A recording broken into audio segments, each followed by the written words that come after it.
ከምክር ቤት አባላት ለተነሱ ጥያቄዎች እና አስተያየቶች ምላሽና ማብራሪያ እንዲያቀርቡ ለክቡር ጠቅላይ ሚኒስትር ድል እንሰጣለን።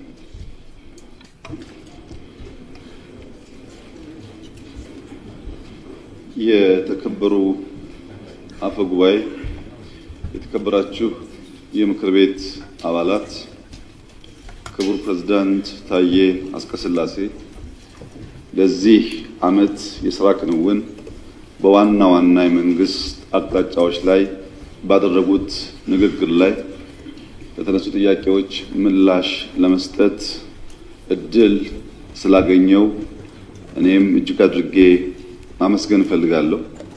በመጀመሪያ የተከበረው ምክር ቤት እና ክቡር አፈ ጉባኤ 2017 በኢትዮጵያ ታሪክ እና የታሪክ ጥፋት ውስጥ ትላልቅ ጉዳዮች ያሳካንበት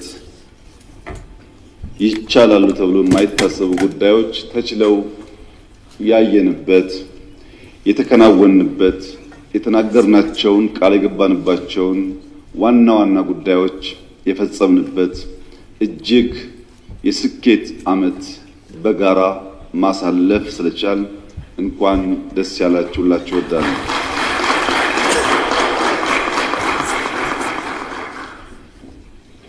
የተነሱ ጥያቄዎች ከመለሴ በፊት የኢትዮጵያ ሆም ግሮውን ሪፎርም አጀንዳ ይዞ የተነሳቸው ዓላማዎችና ያስገኛቸው ውጤቶች አጠር አድርጌ ለመግለጽ ሁላችሁም እንደምታስታውሱት የኢትዮጵያ ኢኮኖሚ ግብርና መር የሚል ፖሊሲ ይከተል ነበር። ግብርና መምራቱ ስህተት ወይም ነውር ባይሆንም እንደ ኢትዮጵያ ላለ ኢኮኖሚ በአንድ ሴክተር መሪነት ላይ ተንተርሶ መስራት ካለንበት የደህንነት አረንቋ በፍጥነት ሊያወጣን አይችልም።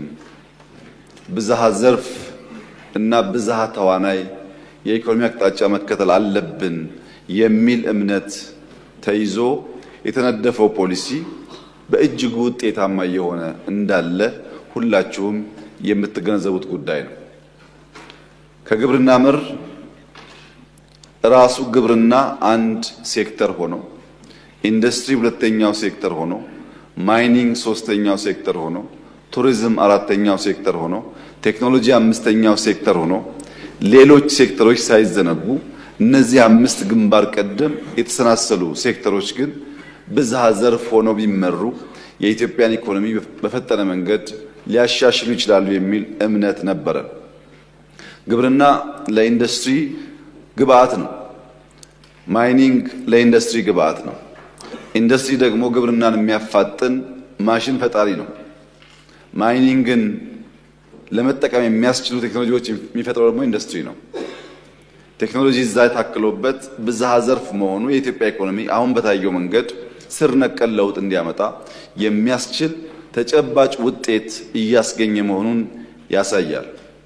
ብዝሃ ተዋናይ ደግሞ ያልነው መንግስት አንድ ኢኮኖሚ አንቀሳቃሽ ኃይል ሆኖ ብቻውን ሳይሆን መንግስት ከግል ሴክተር ጋር ተሳስሮ ብቻውን ሳይሆን መንግስት ከህዝብ ጋር ተሳስሮ መንግስት ከአጋር ድርጅቶች ሲቪክ ሶሳይቲ ጋር ተሳስሮ የኢትዮጵያን ልማት በየፈርጁ ማፋጠን አለበት የሚል እምነት ተይዟል። በተለይ ፐብሊክ ፕራይቬት ፓርትነርሺፕ የሚባለው ሐሳብ በሐሳብ ደረጃ ያለ ቢሆንም ፐብሊክ ፒፕል ፓርትነርሺፕ ግን በመንግስት ደረጃ ግልጽ አቅጣጫ የተቀመጠለት ከለውጡ በኋላ ነው። በፐብሊክ ፒፕል ፓርትነርሺፕ ኢትዮጵያ በርካታ ጉዳዮች ያሳካች ቢሆንም ከነሱ መካከል አንዱን ብቻ ለመጥቀስ የግሪን ሌጋሲ እንቅስቃሴ ባለፈው ዓመት በ2017 መገባደጃ አካባቢ በሪፖርት እንደሰማችሁት 48 ቢሊየን ችግኞች ኢትዮጵያ ተክላለች። ይሄም በዓለም ላይ ትልቁ አፎረስቴሽን ነው። 48 ቢሊየኑን ከዚህ ቀደም ባነሳሁት መልክ ለእያንዳንዱ ችግኝ $1 ከጅምሩ እስከሚተከልበት ያለው ፕሮሰስ ቢሆን $48 ቢሊየን ለክላይሜት ቼንጅ ኢትዮጵያ ኢንቨስት አድርጋለች ማለት ነው። ይህንን የሚያክል ገንዘብ የኢትዮጵያ መንግስት ብቻውን ቢያቅድ ሊያሳካው አይችልም። የገንዘብ ውስንነት ስላለ የኢትዮጵያ መንግስት ከግል አጋር ከግል ሴክተር ጋር ቢተባበር ሊያሳካው አይችልም። ከአጋሮች ጋር ቢተባበር ሊያሳካው አይችልም። ማንም ሀገር 48 ቢሊዮን ዶላር በብድርም ይሁን በእርዳታ ለኛ ሊያቀርብልን አይችልም። ነገር ግን ከ25 ሚሊዮን በላይ የሚገመቱ ኢትዮጵያውያን በየዓመቱ ሳይታክቱ ጉልበታቸውን ጊዜያቸውን ሰጥተው ስለሰሩ ያን የሚያክል ሀብት ያስወጣ የነበረን ስራ በመንግስትና በህዝብ የተቀናጀ ትብብር ማሳካት ተችሏል። ፐብሊክ ፒፕል ፓርትነርሺፕ ሲባል እንደዚህ ያለ ትላልቅ ስራዎች ለመስራት የሚያስችል አቅም ያገኘንበት ነበር ተብሎ ሊወሰድ ይችላል። በድምሩ የሆም ግሮን ሪፎርም አጀንዳ ብዝሃ ዘርፍና ብዝሃ ተዋናይ ሆኖ መምራት አለበት የሚለው ፖሊሲ ትክክለኛ ሐሳብ መሆኑን በተግባር በውጤት ያረጋገጥንበትና ይህንን ማጠናከርን የምንቀጥል መሆኑን ለመግለጽ እወዳለሁ። በሪፎርሙ ዋና ዋና ዓላማዎች ተብሎ የተለዩ አሉ። ከነዚህ መካከል አንደኛው ዓላማ የማክሮ ኢኮኖሚ መዛባትን ማድረቅ ነው። የኢትዮጵያ ማክሮ ኢኮኖሚ ተዛብቶ የቆየ ነው። መንግስት ለውጥ ሲካሄድ የተዛባ ማክሮ ኢኮኖሚና ከፍተኛ ዕዳ ነው የተቀበለው። ያን ማድረቅ አንዱ ዓላማው ነበር። ሁለተኛው የንግድና ኢንቨስትመንት ከባቢን ማሻሻል ማዘመን ነው። ቴክኖሎጂ መጠቀም፣ ከባቢን ማሻሻልና ለኢንቨስትመንት ምቹ ማድረግ ሁለተኛ ዓላማው ነው። ሶስተኛ ዓላማው የዘርፎች ምርታማነትና የመወዳደር አቅማቸውን ማሳደግ ነው። ምርታማነት ብቻ ሳይሆን እንዲወዳደሩ በገበያ ውስጥ በቂ ሀብት ማምጣት እንዲችሉ ማስቻል ነው። አራተኛው የማስፈጸም አቅማችንን ማሳደግ ነው። እንደ መንግስት እንደ ህዝብ ያለን አቅም መሻሻል ማደግ ስላለበት እሱን ማሳደግም ዓላማ ያደረገ ነው። አምስተኛ ዘላቂ የፋይናንስ ስርዓትና ኳሊቲ ግሮዝ ማረጋገጥ ነው። ኳሊቲ ግሮዝ ሲባል ከውጭ በሚገኙ የኮመርሻል ሎን የሚሰሩ ስራዎች ሳይሆኑ ልክ እንደ ኮሪደር ዴቨሎፕመንት ያለ በጣም ሰፋፊ ስራ አንድም ብድር ከውጭ ሳይመጣ የኢትዮጵያን አቅም ተጠቅሞ ቀን ከሌት በመስራት ሀገር መለወጥና ማሳደግ ስለሚቻል በኮመርሻል ብድር ላይ የተመሰረተውን እድገት በተለየ ዳይሜንሽን መምራት መቻል ማለት ነው። እነዚህና ሌሎች በርካታ ዓላማዎች የያዘ ነበር የሪፎርም ጅማሮና አጀንዳው። ምን ውጤት አስገኘ የሚለውን ለማየት በመጀመሪያ አንዱ የማክሮ ኢኮኖሚ ስብራት ገቢ ነበር። ገቢን ለማሻሻል ዘመናዊ ቴክኖሎጂ ራሱን የቻለ ሪፎርም በፕራይም ሚኒስትር ኦፊስ የሚመራ የስትሪንግ ኮሚቴ ተቋቁሞ ሰፋፊ ስራዎች ተሰርተዋል። አመርቂ ባይባልም ከፍተኛ ለውጥ መጥቷል። የኢትዮጵያ መንግስት ገቢ ተሻሽሏል። በለውጡ ጊዜ 170 ቢሊዮን ብር ነበር የመንግስት ገቢ። በዚህ ዓመት 1 ትሪሊዮን ብር ይጠበቃል። ስለዚህ ለውጥ አለ ማለት ነው። ሁለተኛው ኤክስፖርት ማሻሻል ነው። በኋላ በቁጥር መጣበታለሁ። ኤክስፖርትም በከፍተኛ ደረጃ ለውጥ አምጥቷል። ግን በቀለለ መንገድ ምክር ቤት እንዲገነዘብ ከአምና በፊት ሪፎርም ሳንጀምር 2016 ዓመቱን ሙሉ ኤክስፖርት ያደረግነውን አማውንት በዚህ ዓመት በ4 ወር ብቻ ኤክስፖርት አድርገናል። የዚህ ዓመት 4 ወር ከአንድ ዓመት በፊት የነበረውን የዓመቱን ኤክስፖርት ሸፍኗል ማለት ሪፎርሙ የሚጨበጥ ውጤት አምጥቷል ማለት ነው። ዕዳን በሚመለከት ኢትዮጵያ በከፍተኛ ዕዳ ውስጥ ትገኛለች የተባለው እውነት ነው። ግን በንጽጽር እና በቁጥር ማየት ጠቃሚ ይመስለኛል። ኢትዮጵያ ውስጥ አፍሪካ ውስጥ አንደኛ፣ ሁለተኛ፣ ሶስተኛ የሚባሉ ኢኮኖሚዎች ከኢትዮጵያ በብዙ እጥፍ ዕዳ አለባቸው። አንዱ ሀገር 300 ቢሊዮን ብር ዕዳ አለበት። ሁለተኛው ሀገር 177 ቢሊዮን ብር ዕዳ አለበት። እዚሁ እኛ አካባቢ እንኳን ያሉ ሀገራት ከ78 ቢሊዮን ዶላር በላይ ዕዳ አለባቸው። የኛ ዕዳ ከ23 ቢሊዮን ዶላር አይበልጥም። በንጽጽር ሲታይ ያን ያክል አስደንጋጭ ባይሆንም የኛ መጥፎ የሆነው የብድር የወሰንበት መንገድ ነው። አብዛኛው ብድር ኮመርሻል ሎን ነው። ኮመርሻል ሎን ማለት በአጭር ጊዜ ብዙ መክፈል የሚጠይቅ የብድር ስርዓት ስለሆነ የኛ ጥያቄ የነበረው ያ የብድር ሁኔታ መሸጋሸግ አለበት ነው። እንደተባለውም ለጂ20 ሀገራት ኮመን ፍሬምወርክ የሚባለው ድርድር ሲካሄድ የቆየው ኢትዮጵያ የተበደረችው ኮመርሻል ሎን ወደ ኮንሴሽናል ሎን መቀየር አለበት የሚል ነው። በዚህም በሪፎርሙ ምክንያት ከ4 እስከ 4.5 ቢሊዮን ዶላር የሚጠጋ የዕዳ ሽግሽግ ተደርጓል። ይህ ታላቅ ድል ነው፣ የሪፎርሙ ውጤት ነው። ኢትዮጵያ አሁን ዕዳ ለመክፈል ምንም አይነት ችግር የለባትም። ከሪፎርም በፊት እንቸገራለን በዚህ ከቀጠለ የሚል ስጋት ነበረን። የተሳካ ድርድር ስላካሄድን አሁን ዕዳችን ለማስተዳደር ችግር የለብንም። ዩሮ ቦንድ በሚመለከት እግረ መንገድ ተነሳው ጥያቄ ሌሎች የኮመን ፍሬምወርክ ሐሳብ ተቀበለው ሲስማሙ ዩሮ ቦንድ ያበደሩት አካላት ግን የኢትዮጵያ ኤክስፖርት በከፍተኛ ደረጃ እያደገ ስለሆነ ኢኮኖሚያችሁ እያደገ ስለሆነ በዚያ ፍሬምወርክ ማዕቀፍ ውስጥ መታቀፍ አንፈልግም የሚል ሐሳብ ነው ያነሱት።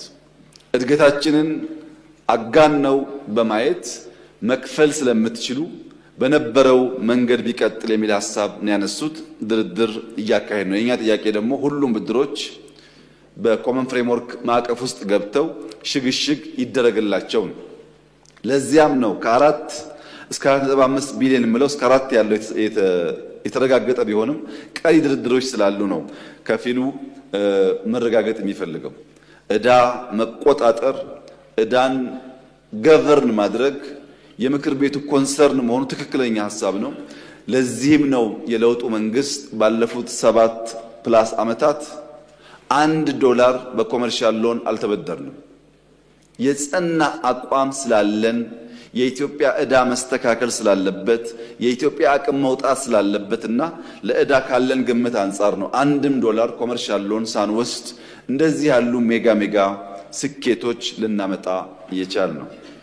ሪዘርቭ ታስታውሱ ከሆነ ከለውጡ በፊት በጣም እያሽቆለቆለ ነበር። ከሪፎርም በኋላ የኢትዮጵያ ሪዘርቭ ከ10 እጥፍ በላይ አድጓል።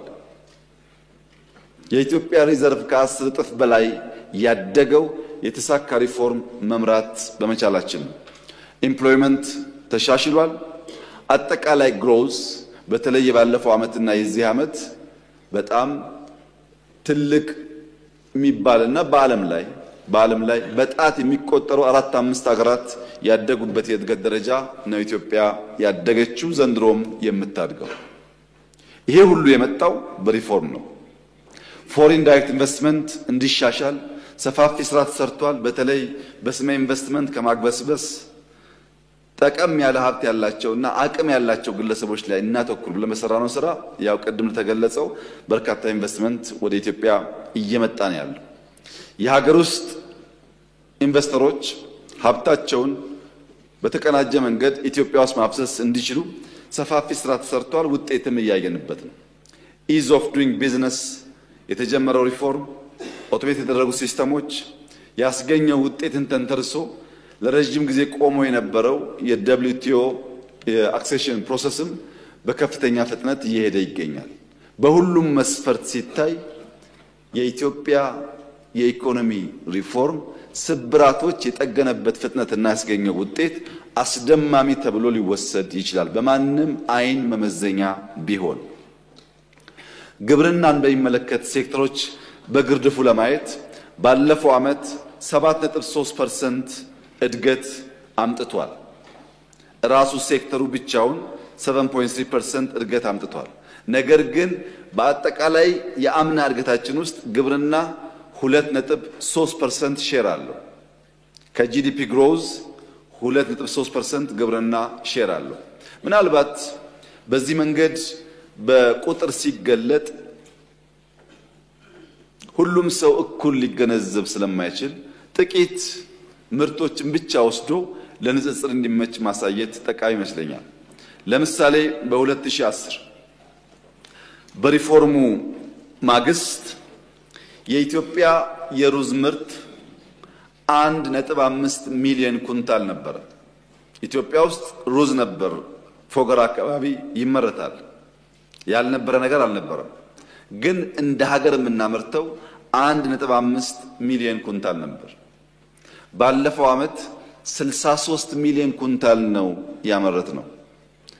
የተከበረው ምክር ቤት በ1.5 ሚሊዮን እና በ63 ሚሊዮን ኩንታል መካከል በሩዝ ምርት የተገኘው ውጤት ለኢትዮጵያ እድገት ያነሰ የሚባል ከሆነ ለእናንተው ፍርዱን መተው እፈልጋለሁ። ሁለተኛ ስንዴ በለውጡ ማግስት ኢትዮጵያ 47 ሚሊዮን ኩንታል ታመርት ነበር። 47 ሚሊዮን ኩንታል ስናመርት ሁላችሁም እንደምታውቁት በየዓመቱ $1 ቢሊዮን ገደማ ከውጭ እናስገባለን ብቻ ሳይሆን ክልሎች ልክ እንደ በጀት ስንዴ ኮታ ይጠብቁ ነበር። የኔ ኮታ እያሉ የፌደራል መንግስት ከገዛ በኋላ ስንዴን ልክ እንደ በጀት በኮታ ያከፋፍል ነበር ለመከላከያ፣ ለፖሊስ፣ ለብዙ ተቋማት። ባለፈው ዓመት ስንዴ ከ280 ሚሊዮን ኩንታል በላይ አምርተናል። በ47 ሚሊዮን እና በ280 ሚሊዮን ኩንታል መካከል ስንት እጥፍ ልዩነት እንዳለ አስቡት። ይሄ ስንዴ የሚመረተው ስለፈለገን ብቻ አይደለም። በጣም በርካታ አድካሚ አታካሽ ስራዎች በመንግስትና በአርሶ አደር ቅንጅት ተሰርተው ነው። ቡናን እንውሰድ። ቡና ከለውጡ ማግስት 4.5 ሚሊዮን ኩንታል ነው ያመረትነው። ኤክስፖርት ያደረግነው $700,000 ገደማ ነው። የኢትዮጵያ ትልቁ ቡና ኤክስፖርት የነበረው በዚያ ዘመን። ባለፈው ዓመት 11.5 ሚሊዮን ኩንታል ቡና አምርተናል። ኢትዮጵያ ውስጥ ያለው የቡና ፍጆታ የሰው ቁጥር እያደገ ስለሆነ አልቀነሰም። ታውቃላችሁ፣ በሀገር ውስጥ ከፍተኛ ኮንሰምፕሽን አለ። ያንን ሸፍኖ $2.5 ቢሊዮን ኤክስፖርት አድርገናል። $700,000 እና በ2.5 ቢሊዮን መካከል ያለ ልዩነት ለመገንዘብ ማንም ሰው የሚቸገር አይመስለኝም። ግብርና ላይ ያመጣነው ውጤትና እመርታ ግብርና መር ካልንበት ዘመን ጋር ሊወዳደር የሚችል አይደለም። ከፍተኛ ውጤት አምጥተናል። ለዚህ አርሶ አደሮቻችንና የግብርና ኤክስቴንሽን ሙያተኞቻችን ከፍተኛ ምስጋና ይገባቸዋል። ሁለተኛ ኢንዱስትሪ በራሱ አምና 13% አድጓል። ነገር ግን በአምና የጂዲፒ ግሮዝ ውስጥ የኢንዱስትሪ ሼር 3.7% ነው። ከፍተኛ ሼር ነበረው በአምና እድገት ውስጥ። እናንተም እንዳነሳችሁት በጣም ተስፋ ሰጪው የኢንዱስትሪ እንቅስቃሴ ደግሞ ማይኒንግ በጂዲፒ ግሮዝ ከነበረው 0.1% ወደ 1% አድጓል። ከፍተኛ እመርታ አምጥቷል። ከዚህ ቀደም የኢንዱስትሪ እድገት ስናወራ የምናወራው የኮንስትራክሽን ሴክተሩን ነበር። ዘንድሮ የማኑፋክቸሪንግ እና የማይኒንግ ሴክተር በዛ ሼር ውስጥ ከፍተኛ ለውጥ ሲያመጡ ኮንስትራክሽን ባለበት ነው ያለው። 3.7% የጂዲፒ ሼር ያለው የማይኒንግ የኢነርጂ እና የማኑፋክቸሪንግ ሴክተር ያመጣው ለውጥ ውጤት ነው። ሽግሽግ እየመጣ ነው ማለት ነው። ከኮንስትራክሽን ወደ ማኑፋክቸሪንግ ለማሻሻል ያለን ጥረት የሚጨበጥ ውጤት እያመጣ ነው። ሰርቪስ 3.1% የጂዲፒ ሼር ነበረው፣ በራሱ 7.5 አድጓል። በድምሩ የአምና እድገት በንጽጽር ሻል ያለ እድገት ተብሎ ሊወሰድ የሚችል ሲሆን በዚህ ዓመት ግን ካለንም ጥርጥር ደብል ዲጂት ይገባል እድገታችን። ፕሮጀክትን በሚመለከት በጣም በርካታ ውጤቶች ታይተዋል። አንዳንዶቹም በኋላ አነሳለሁ። የኮሪደርም እንዳላችሁት እንደዚህ በከተማ በገጠር ውጤት እያመጣን እንገኛለን። በዚህ ሪፎርም ምክንያት ግን የኢትዮጵያ ንግድ ባንክ ቦንድ እየተባለ በነበረበት አጋጉል አሰራርና የዕዳ ጫና 900 ቢሊዮን ብር የዕዳ ሽግሽግ ተደርጎ ንግድ ባንክ ከሞት ድኗል። የተከበረው ምክር ቤት ይህንን ጉዳይ እኔ ከምናገረው ባሻገር ከተቋሙ ጋር ብትወያዩበትና ከምን አረንቋ እንደወጡ ብትገነዘቡ ጥሩ ነው። ንግድ ባንክ ፈረሰ ማለት የኢትዮጵያ ፋይናንሻል ሴክተር ጠፋ ማለት ነው። ሪፎርሙ የኢትዮጵያን ፋይናንሻል ሴክተር የታደገ ነበር ተብሎ ሊወሰድ ይችላል። ባለፈው ዓመት በነበረው እድገት ለመጀመሪያ ጊዜ ከናሽናል ባንክ መንግስት 1 ብር ሳይበደር ዓመቱን ጨርሷል። ይሄ በኢንፍሌሽን ላይ ያስከተለው ከፍተኛ ውጤት አለ። አጠቃላይ መንግስትም ከናሽናል ባንክ ሳይበደር ኢኮኖሚውን መምራት የሚያስችል ቁመና እየፈጠረ መሆኑን ያመለክታል። በተጨማሪ የልማት ፋይናንስ እንዲጨምር ተደርጓል። ከፍተኛ ቁጥር ያለው ሀብት መጥቷል። በድምሩ የኢትዮጵያ ሪፎርም እኛ ሪፎርሙን የመራን ሰዎችም አጋር የሚባሉ ዓለም አቀፍ ተቋማትም ከሚያስቡትና ከሚጠብቁት ባሻገር የተሳካ ስራ ነው። ለብዙ ሀገራት ልምድ ሊሆን የሚችል ስራ ነው። ይሄን በግልጽ በአመታዊ ስብሰባዎቻቸው ወርልድ ባንክ፣ አይኤምኤፍ ብዙ ሀገራት የሚገልጹት ጉዳይ ነው። ወርልድ ባንክና አይኤምኤፍ የኢትዮጵያ ሪፎርም አስደማሚ ነው፣ ያልጠበቅነው ውጤት ተመስግቧል ሲባል ዜናው የማይሰማችሁ ከሆነ የወርልድ ባንክ የኢትዮጵያ ደህንነት ጨምሯል ሲል ዜና የሚሰማችሁ ከሆነ ችግር ነው። ሁለቱንም በሚዛን ማየት ጠቃሚ ይመስለኛል። የውጭ ምንዛሪ ግኝት በሚመለከት የተከበረው ምክር ቤት በደንብ እንዲያስተውል የምፈልገው በኢትዮጵያ ታሪክ ለመጀመሪያ ጊዜ ኤክስፖርት ኦፍ ጉድስ ከኤክስፖርት ኦፍ ሰርቪስ የበለጠ ውጤት አምጥቷል። ለመጀመሪያ ጊዜ ነው። ባለፈው ዓመት ኤክስፖርት ኦፍ ጉድስ 8.3 ቢሊዮን ዶላር ስናመጣ ኤክስፖርት ኦፍ ሰርቪስ ግን 8.1 ቢሊዮን ዶላር አመጣናል። ባለፈው ዓመታት የነበሩ ሪፖርቶች ብታዩ የተገላበጠ ነው። ጉድስ እያደገ ከሄደ የኛን የኤክስፖርት አቅም በእጅጉ የማጠናከር የማሻሻል ሁኔታን ይፈጥራል። ሬሚታንስ 7.4 ቢሊዮን ዶላር ነው ያገኘነው። የውጭ ዳይሬክት ኢንቨስትመንት ከ4 ቢሊዮን ዶላር በላይ ያገኘነው። በርካታ ሴክተሮች ላይ ኢምፖርት ሰብስቲዩሽን የተሳካ ውጤት መጥቷል። ቢሊየንስ ኦፍ ዶላርስ ተክተዋል። ሌሎች ዘርፎች ያስገኙትን ሀብት ጨምሮ ባለፈው ዓመት በታሪካችን ከፍተኛውን የውጭ ምንዛሪ ያገኘንበትና ሪዘርቫችንን ቅድም እንዳነሳሁት ከ10 እጥፍ በላይ ያደገበት ዓመት። ይሄ የሚጨበጥ የሚዳሰስ የሚታይ እድገት ነው። እንደከዚህ ቀደሙ ያለ የቁጥር እድገት አይደለም። የኢትዮጵያ ያውን እድገት ጥሩ አፍንጫ ያለው ሰው በሽታ ያቀዋል። ከተማው ሲንቀሳቀስ በሽታ እድገቱን ያቀዋል። ጥሩ አይን ያለው ሰው በማየት ብቻ የኢትዮጵያን እድገት ሊገነዘብ ይችላል። ጥሩ ጆሮ ያለውም ሰው በመስማት በማድመጥ አናላይዝ ማድረግ ሊያየው ይችላል። የኢትዮጵያ እድገት ለመላ አፍሪካ ምሳሌ ተደርጎ የሚወሰድ ነው።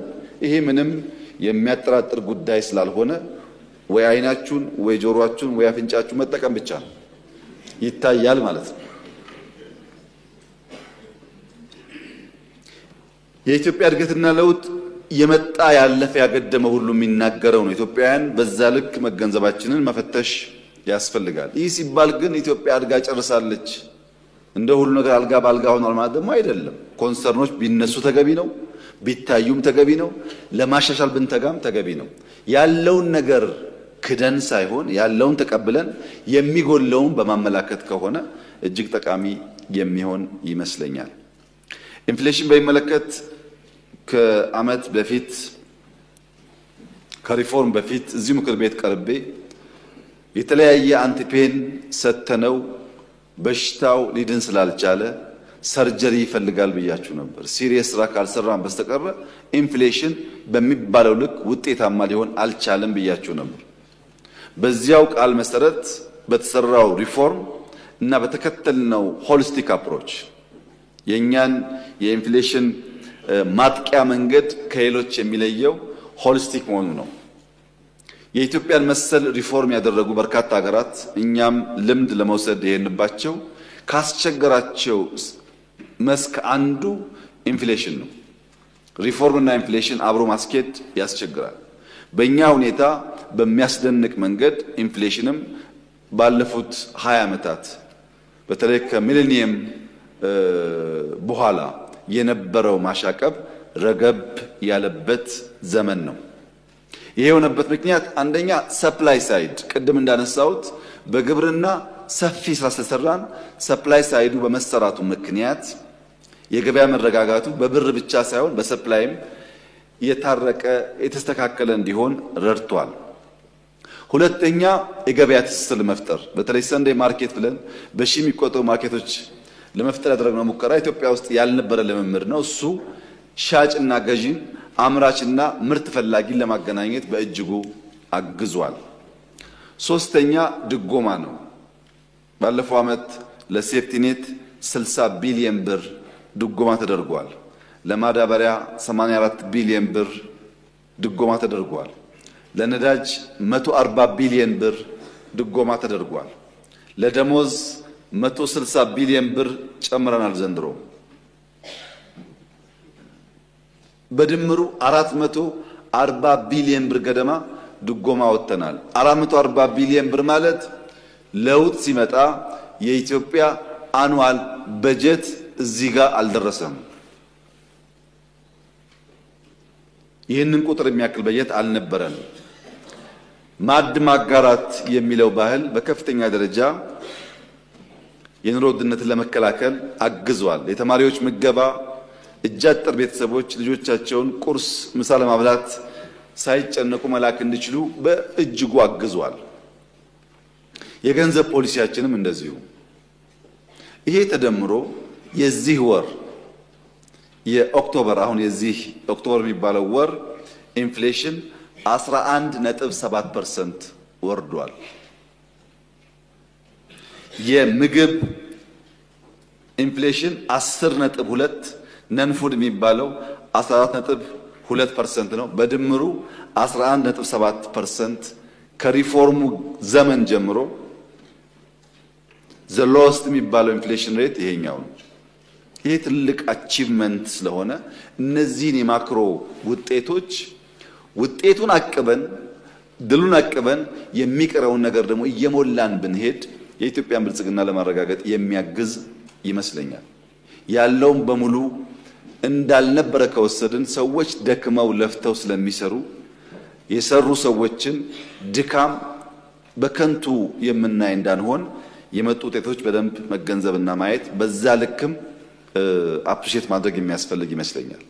ይህ ሲባል አሁንም ኢንፍሌሽን በዚህ ዓመት ካለበት 11.7 በጋራ ጥረትና ርብርብ ከ10 በታች እንዲወርድ ይሰራል። ሲንግል ዲጂት መውረድ አለበት። የተገኘው ውጤት ግን አመርቂ ነው ተብሎ ሊወሰድ ይችላል።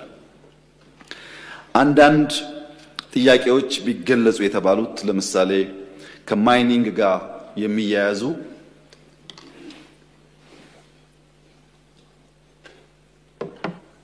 እርጅና እየመጣ ስለሆነ ትንሽ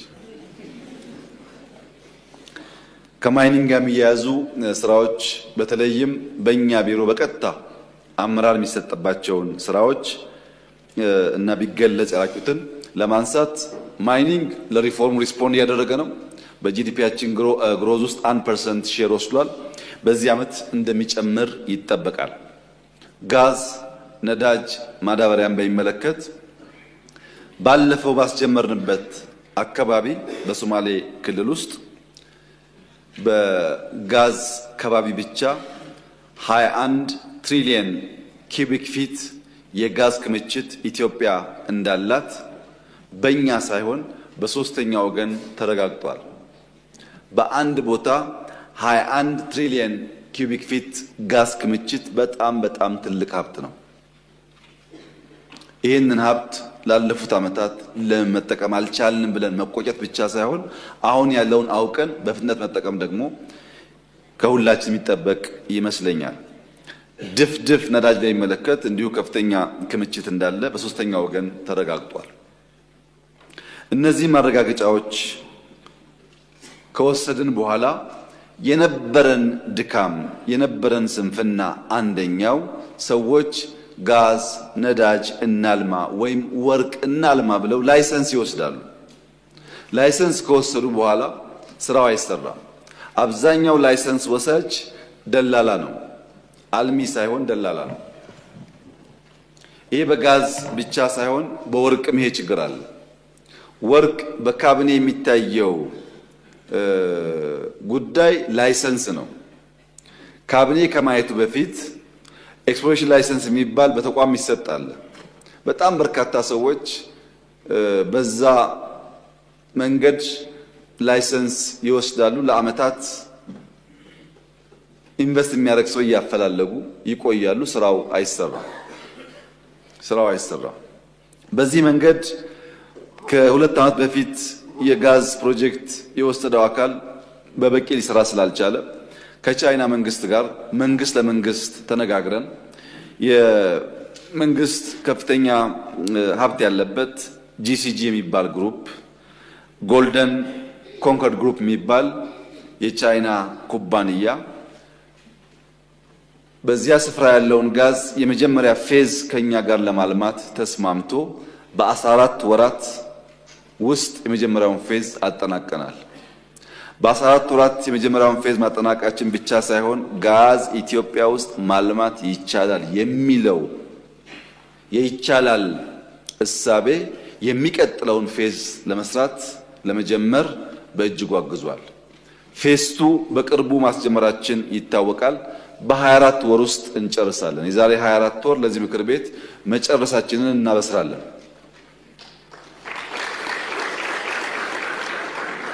ጀምረን የማንጨርሰው ነገር እንደሌለ የሚታወቅ ስለሆነ ነዳጅ ማጣሪያ ሪፋይነሪ ከጋዝ ፌስ በተጨማሪ ሁለተኛው ፕሮጀክት ነው። እሱንም በ24 ወራት እንጨርሳለን። 1000 ሜጋዋት ኢነርጂ ከ24 ወራት በጣም ባነሰ እንጨርሳለን። ባስ ወደ ጋዝ መቀየር ያልኳችሁን እሱንም ባነሰ ጊዜ እንጨርሳለን። ይሄ የጋዝ እና የሪፋይነሪ ፕሮጀክት ኢምፖርት ሰብስቲት በማድረግ ከፍተኛ ሀብት እንድንቆጥብ ያግዛል። ሎጂስቲክስ ላይ ኢምፓክት አለው። ኢነርጂ ላይ ኢምፓክት አለው። ለብዙ ልማቶች ግብዓት ላይ ኢምፓክት አለው። ኢትዮጵያ ትልቁ ለኤክስፖርት የምታወጣው ሀብት አንደኛው ነዳጅ ነው፣ ሁለተኛው ማዳበሪያ ነው። እነዚህ ሁለቱን ከተካች ከፍተኛ ሀብት ሴፍ ታደርጋለች ማለት ነው ለልማት። ሁለተኛ ጋዙ ነው ለማዳበሪያ ግብዓት የሚሆነው። ጋዙ ለኢነርጂ ግብዓት ይሆናል። ሎጂስቲክስ ላይ የምግብ ዋጋ መጨመር አንዱ ምክንያት ትራንስፖርት ነው። የትራንስፖርት ዋጋ መቀነስ ከቻል በከፍተኛ ደረጃ የምግብ ዋጋ ኢንፍሌሽን ላይም ኢምፓክት ይኖረዋል። ይሄን ደግሞ በጀመርነው መንገድ ከትራክ ጀምረን ደረጃ በደረጃ የምናሳካው ጉዳይ ይሆናል። ዳንጎቴ ከኢትዮጵያ መንግስት ጋር ከኢአይኤች ጋር የሚያለማው የማዳበሪያ ፋብሪካ 30 ሚሊዮን ኩንታል ዩሪያ የሚያመርት ነው። ዳንጎቴ በአፍሪካ ስመጥር እና የመጀመሪያው ባለሀብት ነው። በጣም የተከበረ ጨዋ ሰው ነው። ይህ ሰው ለማልማት ብቻ ሳይሆን የኢትዮጵያ የልማት የብልጽግና እንቅስቃሴና ጉዞ አካል መሆን በእጅጉ የሚፈልግ ነው። ከማዳበሪያ ምርቱ በተጨማሪ በእቅድ ያዘንከው ስራዎች አሉ። ኢትዮጵያ ውስጥ ምርት እንዲቀንስ እያደረገ ያለው አንዱ ሁኔታ ማዳበሪያ ብቻ ሳይሆን የማዳበሪያ አጠቃቀማችን ነው። በድፍን ኢትዮጵያ ለበቆሎም ለቡናም ለሩዝም በጅምላ ነው ዩሪያ ዳፕ የሚባለው። ያ መሬት ምን ኬሚካል እንደጎደለው አውቀን አይደለም። ጅማ ያለው አፈርና ሐረርጌ ያለው አፈር፣ ባሌ ያለው አፈርና ጎጃም ያለው አፈር እኩል ማዳበሪያ ላይፈልግ ይችላል። ግን ለየትኛው አፈር ምን ያክል እንጠቀም ይለውን እኛ እናውቀውም። እስካሁን ባለው ሁኔታ አንዱ የምንሰራው ቨርቹዋል ላብ ፈጥረን የአፈር ጥናት እያካሄድን በእያንዳንዱ ሰፈር ለእያንዳንዱ የምርት አይነት ምን አይነት ማዳበሪያና ስንት በስንት ለምሳሌ ስንት ፐርሰንት ዩሪያ ስንት ፐርሰንት ዳፕ ሚሊዮን ጭምር የምንወስንበትን ስራ የዚህ ፕሮጀክት አካል አድርገን እንሰራለን። ሁለተኛው ፓኬጂንግ ነው። ማዳበሪያ አሁንም ያለው ችግር የፓኬጂንግ ችግር ስላለበት ብዙ ሀብት ነው ሉዝ የምናደርገው። በግዢ ብቻ ሳይሆን ከመጣበት ቦታ እንደ አፈር ይመጣና ከመርከብ ላይ ነው ፓክ የሚደረገው። መርከብን አቁመን ነው ፓክ የምናደርገው ለቀናት ለሳምንታት። ያ በጣም ብዙ ኮስት አለው። ያ ብቻ ደግሞ ሳይሆን የሚፈሰው ፖርት አካባቢ የሚፈሰው ማዳበሪያ ለብዙ ወረዳዎች ሊሆን ይችላል። ብክነትም አለው። በዚህ ስራ ውስጥ አንዱ የምንሰራው ፓኬጂንግ ነው። እያንዳንዱ ማዳበሪያ የት እንደሚሄድ ታውቆ ፓኬጅ ይደረጋል። ባርኮድ ይኖረዋል። መሀል ላይ ያለ ኮንትሮባንድ ለመቀነስና በትክክለኛ ቦታ ለመጠቀም እንዲያስችል አድርገን ለመስራት የዚህ ፕሮጀክት አካል አድርገን ወስደናል። ሶስተኛ ትራንስፖርት ነው። የምንጠቀማቸው መኪናዎች በሙሉ በጋዝ የሚሰሩ ስለሆነ በረከሰ ዋጋ አርሶ አደሩ ቀዬ ድረስ ማድረስ እንችላለን ማለት ነው።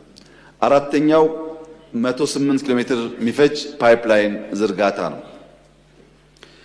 ፓይፕላይኑ የፓኬጂንጉ፣ የመሬት ጥናቱ፣ ማዳበሪያው፣ ጋዝ ፌስቱ 1000 ሜጋዋት ኢነርጂ እና ሪፋይነሪ ተጨምሮ አጠቃላይ የሚሰሩ ኢንፍራስትራክቸሮችም ስላሉ በዚህ ቀጠና ውስጥ $10 ቢሊዮን ገደማ ኢንቨስትመንት ይፈልጋል። ይሄ ኢንቨስትመንት ገና የምናፈላልገው ሳይሆን በአፍሪካም ያሉ ከአፍሪካም ውጭ ያሉ ፋይናንሰርስ ኦልሬዲ ቃል የገቡለትና ለፋይናንስ ለማድረግ ከፍተኛ ፍላጎት ያሳደሩበት ስለሆነ ምንም አይነት የፋይናንስ ችግር የሌለበት በተባለው ጊዜ የሚጠናቀቁ ፕሮጀክቶች ይሆናሉ። ሁለተኛው ቢሾፍቱ ኤርፖርት ነው። ቢሾፍቱ ኤርፖርት የዲዛይን ስራ አልቋል። ኮንሰልታንት ተቀጥሯል። ነገር ግን ከፋይናንስ ጋር የሚያያዝ ጉዳይ የሚያስነሳው አንዱ አርሶ አደሮች ለዚህ ልማት ስፍራቸውን ሲለቁ እነሱን የምናስተናግድበት መንገድ የራሱ የሆነ ችግር ነበረበት ከዚህ ቀደም። ያ እንዳያጋጥመን ፕሮጀክቱ ሳይጀመር ሙሉ በሙሉ አርሶ አደሮች ቦታቸውን ሲለቁ ኑሯቸው ሳይስተጓጎል አማራጭ ቤትና የኑሮ ዘዬ እንዲከተሉ ሰፊ ስራ ተሰርቷል። ሰፊ እጅግ የሚያኮራ ስራ ተሰርቷል። አርሶ አደሮች ደስተኛ ሆነው ኑሯቸው ተሻሽለው ከወጡ እዚያ ቦታ የምንሰራው ኤርፖርት ዘርፈ ብዙ ጠቀሜታዎች ያመጣል። ኢትዮጵያ እስካሁን ባለው ሁኔታ ለውጭ በረራ የምትጠቀመው የቦሌ ኢንተርናሽናል ኤርፖርት ነው። ቦሌ ደግሞ አዲስ አበባ ስለሆነ ከፍተኛ አልቲቲዩድ ስለሆነ ከዚህ ራቅ ወዳለ ስፍራ የሚሄዱ አውሮፕላኖች በቂ ነዳጅ ነው ሊነሱ አያስችላቸውም እና የግድ ዋሽንግተን የሚሄድ አውሮፕላን ደብሊን አርፎ ነዳጅ መቅዳት ይጠበቅበታል። አሁን የመረጥነው ቦታ እነዛን ችግሮች የሚፈታ ነው። በቂ ነዳጅ ነው። በአንድ ጊዜ ረዘም ያለ ቦታ መጓዝ ይችላሉ። በመውረድና በመውጣት ያለውን ኮስት ያው መገመት ይቻላል። ከዚያ በተጨማሪ ከ100 ሚሊዮን ፓሴንጀር በላይ በአመት የሚያስተናግድ ስለሆነ በአፍሪካ የመጀመሪያው ትልቁ አየር መንገድ ብቻ ሳይሆን ትልቁ ኤርፖርትም ይሆናል ማለት ነው። ይሄ ኢትዮጵያ በቀጣይነት በአየር ትራንስፖርት ውስጥ ሀብ ሆነ አፍሪካ ውስጥ አፍሪካን ከተቀረው ኮንቲኔንት ለማገናኘት ያላትን መሻት ለማሳካት በእጅጉ የሚያግዝ ነው። ከለውጥ በኋላ በርካታ የማስፋፊያ ስራዎች ተሰርተዋል። ቦሌ ወደ 20 ከዛ በላይ ሚሊዮን ፓሴንጀርስ አሁን መጠቀም ይችላል። ቦሌ ላይ ግን ሞልቷል፣ አልቻለም። ከዛ በላይ ቶሎ ካልተዘጋጀን በቀር ከዚህ በላይ ማስፋት እድል ስለሌለ እንቆማለን። ያ እንዳይሆን አዲሱ ኤርፖርት በከፍተኛ ደረጃ የኢትዮጵያ ኢኮኖሚ የሚያግዝ ኢትዮጵያን ከዓለም ጋር የሚያገናኝ ለአፍሪካም ጥሩ ብስራት ይሆናል ተብሎ የሚጠበቅ ነው። ይሄም $10 ቢሊዮን ገደማ የሚገመት ኢንቨስትመንት ነው። ሶስተኛው የቤት ነው። ቤት እያንዳንዱ ኢትዮጵያዊ የቤት ባለቤት እንዲሆን ማሰብ፣ መሻት፣ መስራት ብዙ የሚቻል ጉዳይ አይመስለኝም። አሜሪካም እንደዛ አይቻልም። የለም የሚቻለው ጉዳይ እያንዳንዱ ሰው ቢያንስ በአቅሙ ለመከራየት ቢፈልግ የቤት አማራጭ እንዲያገኝ ማድረግ እንጂ ሁሉም ሰው 500 ካሬ ሜትር እየተከፋፈለ ቤት እንዲሰራ ማድረግ አይደለም ዋናው ዓላማ። ቢያንስ ግን የፓርላማ አባላት ወይም ሌላ ሰው ከቦታ ቦታ ሲንቀሳቀስ በክራይ ቤት ሲፈልግ ማጣት እንዳይችል ማስቻል ነው። ይሄ ችግር ነው አሁን ኢትዮጵያ ውስጥ በክራይም ቤት አይገኝም። ከተገኘም እንዳላችሁት ውድ ነው። ይሄንን ችግር መፍታት በዘላቂነት የኑሮ ውድነትና ኮስት ኦፍ ሊቪንግ እያመጣ ያለውን ጫና ለመቀነስ ያግዛል። እኛ ዘንድሮ 1.5 ሚሊዮን ዩኒትስ በሚቀጥሉ 6 ዓመታት እንገነባለን ብለን ስናቅድ ስራው አሁን አልተጀመረም። ቅድም እንዳነሳችሁት ብረት በሀገር ውስጥ ለማምረት ከኦሩ በስተቀር ሰፊ ስራ ሲሰራ ቆይቷል። አሁን ስክራፕ ካገኘን ወይም ኦር ካገኘን የኢትዮጵያን ፍላጎት ለማሟላት የሚያስችሉ ፋክተሪዎች ኢትዮጵያ ውስጥ አሉ። ኢትዮጵያ ውስጥ ያሉ ፋብሪካዎች የኢትዮጵያን ብረት አቅልጠው ለኢትዮጵያ ፍላጎት ለማዋል ብቃት አላቸው። ችግሩ ዋናው ኦሩን መስራት ነው። እሱም የጀመርናቸው ጉዳዮች አሉ። ሲሚንቶ በከፍተኛ ደረጃ ለማሻሻል የተሰራው ስራ ይታወቃል። ለሚ ላይ አሁንም እያስፋፋ እንገኛለን። መስታወት እናንተም እንዳያችሁት ነው። በዚህ ዓመት ይመረቃል። የኢትዮጵያን ፍላጎት ከሞላ ጎደል የሚሸፍን የመስታወት ፋብሪካ ከኦር ጀምሮ ከአፈሩ ጀምሮ የሚሰራ በግል ባለሀብት እየተሰራ ይገኛል። እሱም ለዚህ ለቤት ግንባታ ትልቅ ግብዓት ይሆናል። ግራናይት፣ ማርብል ላይ፣ የእንጨት ስራ ላይ፣ ይሄ ሶፋ ምናምን ስራዎች ላይ፣ በር ላይ ሰፋፊ ስራዎች እና ዝግጅት ሲደረግ ቆይቷል። ከዚህ በተጨማሪ ቴክኖሎጂ ላይ ፋብሪካዎች አሉ ቤት የሚሰሩ። አሁን በቅርቡ 4-5 ቤቶች ሳምፕል አዲስ አበባ ላይ ይሰራሉ። የተከበረው ምክር ቤት ስራው ሲያልቅ እንዲያይ ይደረጋል። G+3 በፋብሪካ የሚመረተው ቤት በአንድ ወር ጊዜ ውስጥ ከአንድ ወር ባነሰ ጊዜ ውስጥ ያልቃል። ፋብሪካ ይመረታል፣ ይገጣጠማል ማለት ነው። እና ፋብሪካዎች እያስገባን እንገኛለን። እንደዚህ አይነት ሰፋፊ ዝግጅት ስናደርግ ቆይተናል። አዋጅ ወይም ዊሽ አይደለም ያስቀመጥነው። ስንዘጋጅ ቆይተን ያለው ዝግጅት ስራ ለመጀመር የሚያስችል ነው ብለን ስናስብ ነው ለህዝባችን ያበሰር ነው። ይሄ 1.5 ሚሊዮን ዩኒት እያንዳንዱ ዩኒት በጣም በረከሰ መንገድ 2 ሚሊዮን ብር ፈጀ ብለን ብናስብ በድምሩ ከ3 ትሪሊየን ብር በላይ ሀብት ይፈስበታል። 3 ትሪሊየን ማለት አሁን ኢትዮጵያ ባላት ጂዲፒ 20% ማለት ነው። በጣም ትልቅ ስራ ነው። ኢትዮጵያ ውስጥ ከጋዝ፣ ነዳጅ፣ ማዳበሪያ ቢሾፍቱ ኤርፖርት እና ሃውሲንግ ላይ የምንሰራቸው ስራዎች ቶታሊ ጌም ቼንጀር ናቸው። በኢትዮጵያ ታስበው ማያቁም፣ ተሞክረው ማያቁም። 30 ቢሊዮን ዶላር የሚያስብ መንግስት ኖሮን አያውቅም። ይሄ ጌም ቼንጀር ነው። ሚሊየንስ ኦፍ ዩዝ ስራ ያገኛሉ፣ ስራ ይፈጥራል። በከፍተኛ ደረጃ ምርታማነት ይጨምራል። የማዳበሪያና ጥናቱ ከተሳካ የኢትዮጵያ ፕሮዳክቲቪቲ ቢያንስ በእጥፍ ያድጋል። ቢያንስ ምክንያቱም የኛ ማዳበሪያ ዩዜጅ በጣም አነስተኛ ነው። 80 ኪሎ የሚጠቀሙ ሀገራት አሉ ፐር ሄክታር፣ እኛ 10 ነው የምንጠቀመው። ያን ስናሻሽል ምርታማነት ያድጋል። ከዛ ተጨማሪ ደግሞ ለእያንዳንዱ መሬት ለእያንዳንዱ አፈር የሚስማማ ማዳበሪያ ማምረት ከቻል በእኛ ምርታማነት ውስጥ ከፍተኛ ውጤት ያመጣል።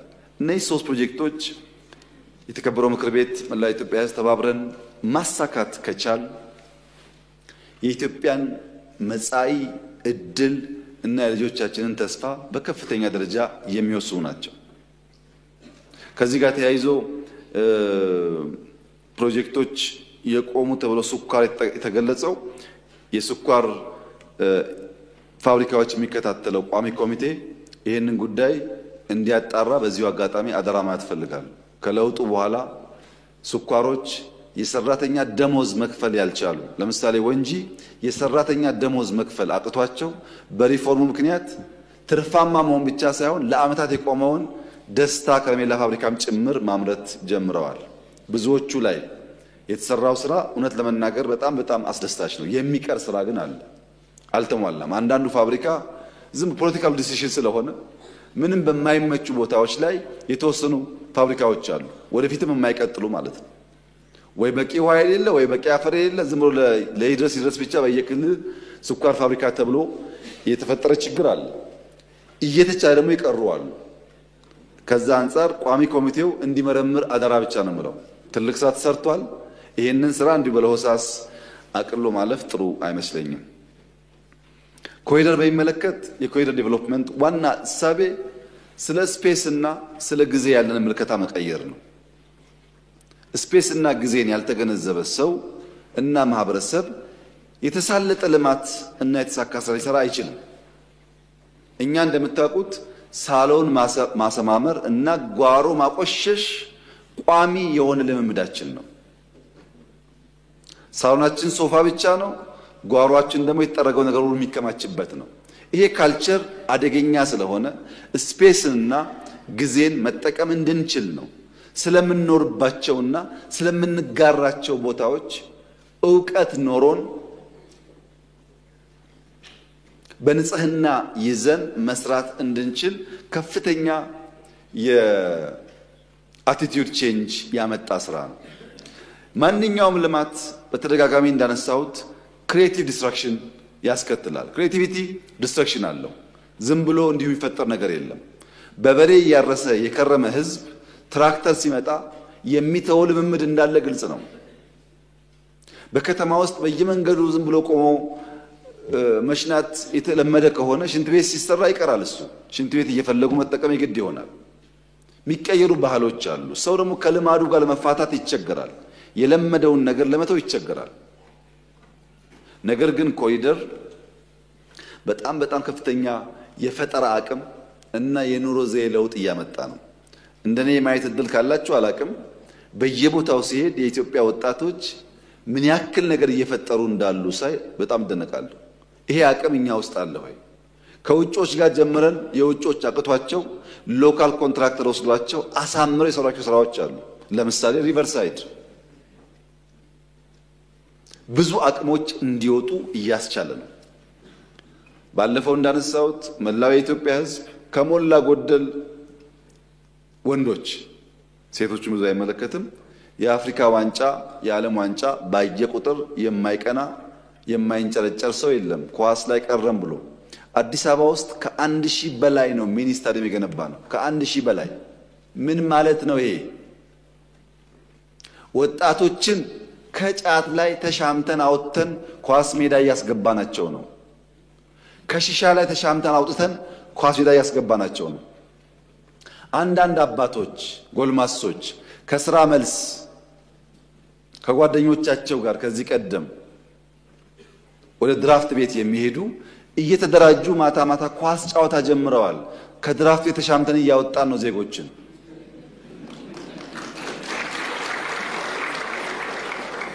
አባትና ልጅ አያቶች ከልጆቻቸው ጋር በየመንገዱ ወክ ማድረግ እየታየ ነው። የቤተሰብ ቁርኝት እያሳደገ ነው ያለው። አስተውላችሁ ከሆነ አላቅም፣ በተለይ መካከለኛ ገቢ ያላቸውና ከዚያ በላይ ልጆች በግቢ ውስጥ ታስረው የሚውሉ ፊልምና ጌም የሚያዩ የኢትዮጵያን ባህል እና አብሮነት እያጡ የነበሩ አሁን ወደ ሜዳ እየወጡ ነው ያሉት። ዝም ብሎ ኮሪደር ሲባል የሚታይ ነገር ብቻ አይደለም፣ ማህበረሰብ የሚሰራ ጉዳይ ነው። ይሄንን ለመገንዘብ ለተከበረው ምክር ቤት ብዙ መግለጽ ያለብኝ አይመስለኝም፣ የሚታይ ጉዳይ ስለሆነ ሜዳዎቹ በኔ እምነት በሚቀጥሉት 10 ዓመታት ካለምንም ጥርጥር የኢትዮጵያ ብሔራዊ ቡድን መልካም ተጫዋቾች እንደሚያስገኝ ጥርጥር የለኝም። ምክንያቱም ልጆቹ ቦታ ካገኙ ብቃት አላቸው። ሳንሰራ ነው እንጨድ ያልነው ከዚህ ቀደም። አሁን ደግሞ ዘርተናል። ያን አበክረን ከቀጠልንበት ውጤቱን አብረን እናያለን። ይሄ ነገር በስፋት ኢትዮጵያ ውስጥ የትውልድ ስነልቦናን እያከመ ያለ ስራ ነው። ሲወጣ የጸዳ ነገር ማየት፣ ሲወጣ ወክወይ ማየት፣ ስንመለስ መጨለም የነበረውን የስነልቦና ስብራት እያረቀ እያከመ ያለ ጉዳይ ነው። የትም ዓለም ሄደን ስንመለስ የሚጠብቀን ጨለማው አዲስ አበባ ነበር፣ አሁን አይደለም። የትም ዓለም ደርሰን ስንመጣ የትም በማያሳፍር ደረጃ ብርሃን ያለው የሚታይ ከተማ እየፈጠረ ነው። ይሄ ማንም ሰው የሚናገረው ጉዳይ ነው። አሁን አዲስ አበባ ውስጥ ያለውን ወይም ከተሞች ውስጥ ያለውን ልማት ማስረዳት ሳይሆን መከራ የሆነብን እንደዚህ ያለውን ተአምር በዚህ አጭር ጊዜ እንዴት ሰራችሁት ገንዘቡ ምናምን የሚባል ጥያቄ መመለስ ነው ድካም የሆነብን። ስራውማ ተረጋገጠ። ይሄንን ለማየት ሰሜን አካባቢ የምትሄዱ የፓርላማ አባላት ባህር ዳርን ብታዩ፣ ጎንደርን ብታዩ ደሴን ብታዩ ይታያል ጅምር ስራዎች። ወልዲያም አለ ሌላም ቦታ አለ። ግን ዋና ዋናዎቹ ለማንሳት ወደ ምስራቅ ብትሄዱ ጅጅጋ ላይ፣ ሐረር ላይ፣ ድሬዳዋ ላይ፣ ማያ ላይ ይታያል። የሐረር ከተማ ከፍተኛ ቱሪስት የመሳብ አቅም አላት። የሐረር ህዝብ የምታውቁት ነው። አሁን የተጀመረው የኮሪደር ልማት በርካቶችን ወደዛ እየወሰደ ነው ያለው። የሚቀር ስራ አለ። በቂ ሆቴሎች የሉም፣ እንሰራለን። ነገር ግን በነበረው የተጀመረው የኮሪደር ስራ በርካቶች እየጎረፉ ይገኛሉ። ወደ ደቡብ ቢኬድ ሐዋሳ ላይ፣ አርባ ምንጭ ላይ፣ ሆሳና ላይ፣ ሮቤ ላይ የተጀመሩ ስራዎች፣ ሌሎች ከተሞች ብዙ ይኖራሉ። ወደ ምዕራብ ቢኬድ ጅማ፣ ነቀምት፣ አምቦ፣ ሌሎችም በጣም በርካታ ከተሞች ውስጥ እንቅስቃሴ አለ። በዛው ልክ ስራ አለ፣ በዛው ልክ ፈጠራ አለ ማለት ነው። ባሌን በሚመለከት እግረ መንገድ ለተነሳው ጥያቄ ሁሉንም ሐሳብ ተቀብዬ አንድ ጉዳይ ግን ማስተካከያ ይፈልጋል። የባሌ ህዝብ ለመንግስት ምስጋና እንዳደርስ ጠይቆኛል ያሉት ስህተት ነው። የምናመሰግነው እኛ ነን። ባሌ ምን አግኝቶ ያመሰግናል? እኛ ግን መደነቅ አለብን። ባሌ ውስጥ ከ2000 ሄክታር በላይ ናሽናል ፓርክ ያልነካ መንገድ የሌለው መብራት የሌለው ጀግና ህዝብ ያለበት ቦታ እኛ እናመስግነው እንጂ ምን አግኝቶ ባሌ ያመሰግናል? ያን የሚያክል ጫካ መጠበቅ አንቲንከብል ነው። በዚያ ደህንነት ውስጥ ግን ጨዋ ስለሆነ ጀግና ስለሆነ የባሌ ህዝብ የጋራ የሆነ ሀብት አይነካም። እዛ ዲንሾ የሚታዩ እንስሳቶች ለምን ሌላ ቦታ አይታዩም? የባሌ ህዝብ አስደማሚ ህዝብ ነው። በእርግጥ አስደማሚ በረከትም ተሰጥቶታል። ኢትዮጵያ ውስጥ የትኛውም ስፍራ የባሌን ያክል ሀብት የለውም። የትኛውም ስፍራ የባሌን ያክል ደግሞ ምንም ነገር ያልተሰራበት ከባቢ የለም። እና እኛ ነው የምናመሰግነው ህዝቡን በዚህ ሁሉ ችግር ውስጥ ያን የሚያክል ሀብት ጠብቆ በማቆየቱ። ሁለተኛው የሚደንቀኝ ነገር የሶፍ ዑመር ኬቭ በሚመለከት ኢትዮጵያውያን የተከበረው ምክር ቤት ይሄንን ጉዳይ በአዋቂዎች በምሁራን እንዲመራመር ሄዶ እንዲያይ እንዲጠይቅ አደራ ማለት እፈልጋለሁ። የሶፍ ዑመር ዋሻ በጀግኖች የኢትዮጵያ አንሴስተርስ ተፈጥሮን ቤዝ አድርጎ በከፍተኛ ድካም የተሰራ ስራ ነው። ነገር ግን ኢትዮጵያውያን ያንን ቦታ ለማራከስ ካላቸው አቋም ውሃ የፈጠረው ዋሻ ብለው ትተውት ነበር። ውሃ አልፈጠረውም። ታሪኩ እንደሚያመለክተው ሶፍ ዑመር ከነበራቸው ህዝብ ጋር ውሃ ገድበው ዳይቨርት አድርገው ይሰሩት። የሚያገናኘው ቦታም አስደማሚ ነው። ማጣራት ይፈልጋል እንጂ እስከ ሶማሊያ ጫፍ እስከ ፖርት የሚሄድ ነው ዋሻው። እዛ የሚቀር አይደለም። በኢታሊ ወረራ ጊዜ በዛኛው ጫፍ ያለው በከፍተኛ ደረጃ ዳሜጅ ደርሶበታል ይባላል። ከሶፍ ዑመር አካባቢ ውጭ በርካታ ባሌ ውስጥ ዋሻዎቹ ይታያሉ። ግን ስንሰማ የከረምነው ውሃ የፈጠረው ዋሻ የሚል ነው። ውሃ አዳራሽ አይፈጥርም። አዳራሽ አለው ቦታው፣ መስገጃ ቦታ አለው ቦታው። ይሄ ባሌ ዋሻ ስራ በሰሜንም አለ። የሚያሳዝነው ነገር የተከበረው ምክር ቤት የኢትዮጵያ ህዝብ እንዲገነዘብ የምፈልገው የኢትዮጵያ ሳይሆን የዓለም ስልጣኔ ጅማሮ ድንጋይ ነው። ማረጃው ድንጋይ ነው። ማረሻው ድንጋይ ነው። መግደያው ድንጋይ ነው። ሰው የሚያውቀው ድንጋይ ነው። ልክ እንደዛ ኮምፒውተር ነው የሚባለው። የሰው ዕውቀቱ ድንጋይ ነው። ሰው ከድንጋይ ጋር ነው ብዙ ነገር የሰራው የፈጠረው። አንዳንዶች ያን የድንጋይ ስራ አድንቀው አክብረው ለዓለም ነግረው ፒራሚድ ብለው መከበሪያቸው ሲሆን እኛ አንዱ ያንዱን ሲያራክስ መጥፊያችን ሆነ። እኔ እንደ መነሻም ወስደው የሶፍ ዑመር ዋሻ ባይኔ ሳየው ተፈጥሮ አስተዋጽኦ ቢኖረውም የሰው እጅ እንዳለበት ገብቶኝ ነበር። ብዙዎችን ጠይቄያቸዋለሁ፣ አረጋግጬማለሁ በራሴ። ነገር ግን አንዱ ኤቪደንሴ ታሪክ ነው። የአክሱም ሐውልት የሰራው የኢትዮጵያ የዛን ጊዜ ዘመን ህዝብ የሰራበት መንገድ ድንጋይና ሰው ያለውን ቁርኝት ካላየን በቀር የአክሱምን ሐውልት ሊያነሳ የሚችል ክሬን በዛ ዘመን አልነበረም። የላሊበላን ውቅር ቤተክርስቲያን ያየን እንደሆነ የሰው ልጅ የጠለቀ ዕውቀትና ከድንጋይ ጋር የመነጋገር አቅም ፈጠረው እንጂ በዚያ ዘመን እንደዚህ ያለ ቴክኖሎጂ አልነበረም። ከሰቆጣ ወደ አክሱም ይሄዳል የሚባለው ዋሻም እንደዚሁ ኢትዮጵያ ውስጥ በርካታ ቦታ ይሄ ጉዳይ አለ። ይሄም ቢቀር አላላ ኬላ ላይ 47 48 ዓመት የፈጀ እያንዳንዱ ጄኔሬሽን 7 ዓመት እያዋጣ በብዙ ትውልድ የተሰራው አጥር የሚያሳየው ሰውና ድንጋይ ያለውን መቀራረብ የሚያሳይ ነው። ሌላው ኤቪደንስ ግን በቁርአንም በባይብልም ተጠቅሷል። ነገር በቁርአን የሰው ልጅ ተራራን ፈልቅቆ መኖሪያ ይሰራል የሚል መልእክት አለ። በቁርአን ላይ ተራራን ፈልቅቆ ቤት እንደሚሰራ ተጽፏል። በባይብል ደግሞ የሚገርመኝ ሰለሞን ዳዊት ይሰራ ያልቻለውን ቤተ መቅደስ ለመስራት ሲነሳ ሁለተኛ ዜና 1 ላይ ተቀመጠው 80,000 ሰዎች ከተራራ ላይ ድንጋይ ቢፈለቅቁ ቀጠረ። 70,000 ሰዎች ያን ድንጋይ የሚደረድሩ ቀጠረ። 3,000 ደግሞ ካቦ ቀጠረ የሚያስተባብሩ። 150,000 ሰው ቀጥሮ ለአንድ ቸርች ነው። ለምን? ፈልቅቆ ለማውጣት ቸርቹን ለመስራት።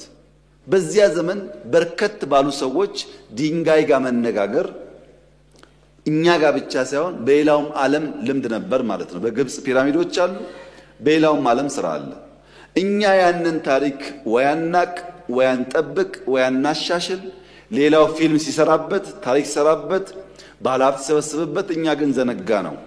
የባሌ ህዝብ ግን ጠብቆ ስላቆየው እኔ በበኩሌ በተከበረው ምክር ቤት ስም ከፍተኛ ምስጋና ላቀርብላቸው ፈልጋለሁ። ምክር ቤትም ጊዜ ሲያገኝ ባሌን እንዲጎበኝ በዚሁ ግብዣዬን አቀርባለሁ።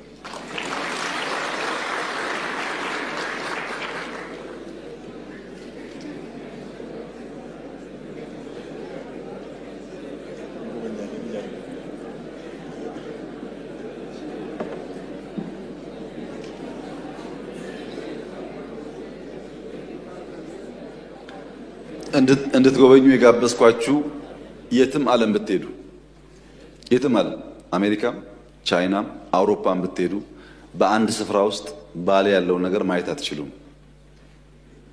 ያው እንደምታውቁት ብዙ ዓለም ሄጃለሁ፣ ለማየት ሞክሬያለሁ። የለም የራስ የማራከስ አባዜ ስላለን ነው እንጂ የለም።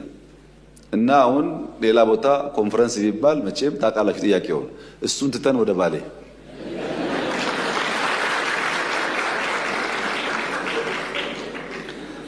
ፕሮጀክት በሚመለከት የተነሳው ጥያቄ በተለይ የቤኒሻንጉል ከባቢ ጥያቄ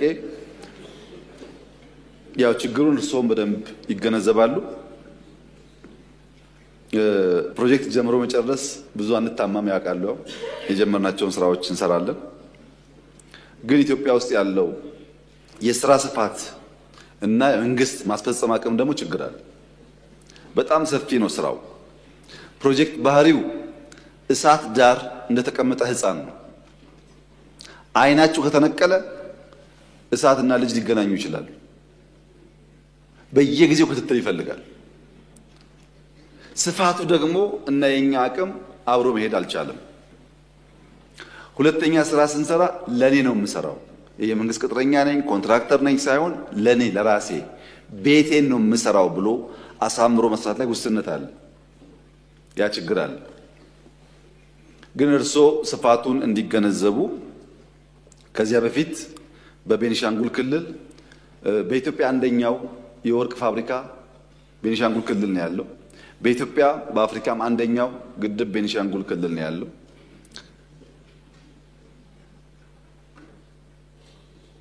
አሁንም በርካታ ስራዎች አሉ። ቤኒሻንጉል ሀብታም ክልል ነው። ለራሱም ለሀገርም ይበቃል። እርሶም እንዳሉት ግን ሰፋፊ ስራዎች አሉ። መንገድም በጣም በርካታ ስራዎች ተጀምረዋል። ለምሳሌ ከአሶሳ ወደ ጉባ የሚሄደው እርሶ የሚያውቁት መንገድ እንዲሁ ተጀምሯል። እዛ ካማሽ አካባቢ ችግር ነበረ፣ በዚያ ምክንያት ተጓቷል። አሁንም ግምት ሰጥተን እንሰራለን። የምንሰራው የቤኒሻንጉል ጉሙዝ ክልል ሲለወጥ ኢትዮጵያ ስለምትለወጥ ስራው ግን አሁን ችግር የሆነው እኛ ጋር ያለውን ስራ አናይም። መቅናት አስፈላጊ ነው። ስንቀና ግን ለማደግ መሆን አለበት። ብዙ ክልል ጋር ያለው ችግር በየክልሉ ስራ አለ፣ የራሱን ስራ አያይም፣ ሌላ ቦታ ያለን የሚያየው። ይሄ ጠቀሜታም አለው ጉዳትም አለው። ጠቀሜታው እልህ ገብቶ እንድንሰራ ያግዛል። ጉዳቱ ደግሞ እዛ ማዶ ያለው ልማት የኔ አይደለም ብሎ ከማሰብ ከተነሳ ችግር አለበት እና ለርሶ ግምት እንዲሆን ኢትዮጵያ ውስጥ አሁን 346 የመንገድ ፕሮጀክቶች አሉ። 346 እኔን ሳይሆን የኢራ ዋና ስራ አስፈጻሚ እያንዳንዱን ፕሮጀክት አንድ ቀን መጎብኘት ቢፈልጉ በአመት አንድ ብቻ ነው ማየት የሚችሉት። አይቻልም። በጣም ብዙ ነው ስራው። 1.5 ትሪሊየን ብር ወጪ የሚያስወጣ 26500 ኪሎ ሜትር መንገድ በፌደራል መንግስት ብቻ ክልል አይመለከትም ይሰራል። እዚህ ሁሉ ስራ ውስጥ ብር አለ። እዚህ ሁሉ ስራ ውስጥ ስንፍና አለ። እዚህ ሁሉ ስራ ውስጥ ምክንያት አለ። ጦርነት፣ ግጭት፣ መንግስት አልመጣም፣ ፎሎ አፕ የለም፣ ብዙ ምክንያት አለ። የተሟላ ነገር ለማድረግ ሁላችንም እኩል ካልተጋን በቀር ከስራው ስፋት አንፃር እንቸገራለን። ለምሳሌ መብራት ማመንጫ፣ ማስተላለፊያና ማከፋፈያ ሶስቱን ብንወስድ መብራት ብቻ የ1.4 ቢሊዮን ዶላር ፕሮጀክት አለን። የ5 ቢሊዮን ዩሮ ፕሮጀክት አለን። 1.4 ቢሊዮን ዶላር ነው። 5 ቢሊዮን ዩሮ ፕሮጀክት አለን። 110 ቢሊዮን ብር ፕሮጀክት አለን። መብራት ብቻ 1.4 ቢሊዮን ዶላር፣ 5 ቢሊዮን ዩሮ፣ 110 ቢሊዮን ብር ፕሮጀክት። እያንዳንዱን የነፋሱንም የዳሙንም መቆጣጠርና ማወቅ የራሱ ችግር አለበት። የሚታየው ይሄዳል፣ የማይታየው ይዘገያል። ሁሉን ማየት ደግሞ የአቅም ውስንነት አለ። ግድብ በክልሎች የሚሰራ በጣም በርካታ ትናንሽ ግድቦች አሉ ለትናንሽ ኢሪጌሽን። እነሱን ሳይመለከት በፌደራል መንግስት ብቻ መካከለኛና ከፍተኛ የሚባሉ 200 ቢሊዮን ብር የሚገመት ወጪ የሚወጣባቸው 14 ፕሮጀክቶች አሉ። ሰፊ ነው ስራው። ትልቅ ስለሆነ በዛው ልክ ክፍተቶች ይኖራሉ። ይሄን እያየን እየፈተሽን እናርማለን። ያው እርሶም እንደሚያውቁት ሁሉም ክልል መሄድ ሰው ማነጋገር የምንፈልገው የሚዘነጉ ጉዳዮች እንዳይኖሩ በማለት ነው እና የበቃ የጨረሰ ሁሉን የሚያሳካ እንከን አልባ መንግስት አይደለም ነው የሚመራው። ብዙ ድካም ያለበት መንግስት ነው። ነገር ግን እስካሁን ኢትዮጵያ ውስጥ በኔ መንግስት ደረጃ ጀምሮ የሚጨርስ የኢትዮጵያን ልማት ያመጣ ደግሞ ታይቶ አይታወቅም። ይሄ ደግሞ እውነት ነው። ስለዚህ የሰራነውን ጥንካሬ እናስቀጥላለን። ድካሞቻችንን ደግሞ እያረምን እያረቅን እያሻሻልን እንሄዳለን። የእናንተንም ግብአት እንጠቀማለን። የተቃዋሚ ፓርቲ አባላት በዚህ መንገድ ጥቆማ ሲሰጡ ይጠቅመናል። ያላየነውን ነገር ለማየት የሚያግዝ ስለሆነ በጥሩ መንፈስ የምንወስደውና የምንሰራበት ይሆናል። የተረጅነትን በሚመለከት ያው ተረጅነት የመፍጠር አቅም የመስራት ጉልበት የሚበላ ካንሰር ነው። ሰው ተረጅ ለመሆን እየቻለ መስራት በሚገባው እጁ ለመለመን የሚዘረጋ ከሆነ በሽተኛ ነው። ይሄ በሽታ ኢትዮጵያ ውስጥ ምናልባትም በመንግስት እቅድ ጭምር የተሰራበት ይመስለኛል። ለማይ ማህበረሰብ መብቱን አይጠይቅም በሚል ሂሳብ ሊሆን ይችላል።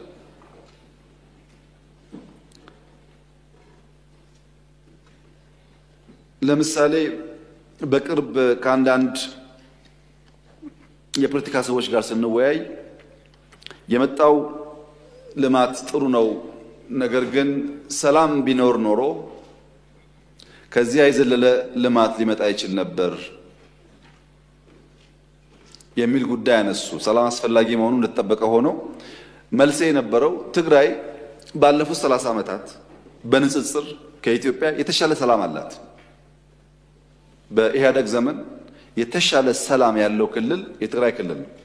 ከ83 እስከ 2010 በነበረው ከዛም በላይ ምንም ችግር አልነበረም። በ30 ዓመት ውስጥ ግን የትግራይ ህዝብ ከስንዴ ልመና ሊገላገል አልቻለም። ጉዳዩ ሰላም ብቻ አይደለም፣ መስራት ይፈልጋል። ካልሰራን ሰላም ብቻ ያመጣዋል ብለን የምናስበው ነገር ትክክል አይደለም። ሰላም ያስፈልጋል። በሰላም ላይ ግን ተጨማሪ ስራ ያስፈልጋል። ካልተሰራበት አይመጣም ውጤቱ ማለት ነው እንጂ 30 ዓመት ሰላም የነበረበት ክልል አሁንም ስንዴ ቢጠብቅ ከሆነ ትርጉም የለውም ማለት ነው። ብቻውን ትርጉም የለውም። ለዚህ ነው የበጋ ስንዴ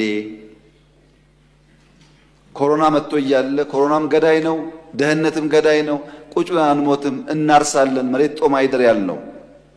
የተገኘው ውጤት ቅድም የገለጽኩት ነው። ሌማት ላይ የሌማት ትሩፋት ላይ እየመጣ ያለው ውጤት፣ የጓሮ የከተማ እርሻ ላይ፣ የጥምር ደን በተለይ ፍራፍሬ ላይ፣ አሁን ደግሞ ተምር ጀምረናል፣ ኦቾኒ ጀምረናል በስፋት ከዚህ ቀደም ማናመርታቸው አዳዲስ ፍሩቶች ከውጭም እያመጣን አዳዲስ ዝርያዎች እየጀመርን ያለነው። ጊዜ ይወስዳሉ፣ ግን እነዚህ ስራዎች በከፍተኛ ደረጃ ከተረጅነት ለመላቀቅ የሚያግዙ ናቸው። ከህዝባችን ጋር በነበረው ውይይት ከጫፍ ጫፍ የኢትዮጵያ ህዝብ ተስማምቷል። ይብቃን አንፈልግም ብሎ ልመና በቃን፣ ሰርተን እንደር። ልመና ብቻውን አይመጣም። ልመና ጣጣ አለበት። እኔ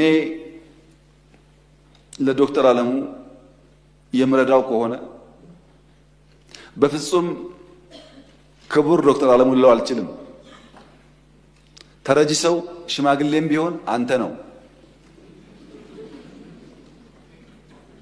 ሰጪ ታናሽም ቢሆን እርሶ ነው። ተረጅ ሁሌ የተናቀ ነው። ለክብራችን ስንል መገላገል አለብን። ግን ፖለቲካ ላይ ያደርጉታል አንዳንድ ሰዎች ይሄንን ጉዳይ። ተረጅነት ይቅር ስንልም ፖለቲካ ያደርጉታል። ፖለቲካ አይደለም፣ የኢትዮጵያ ክብር ነው። ኢትዮጵያ ልትረዳ አሳፋሪ ነገር ነው።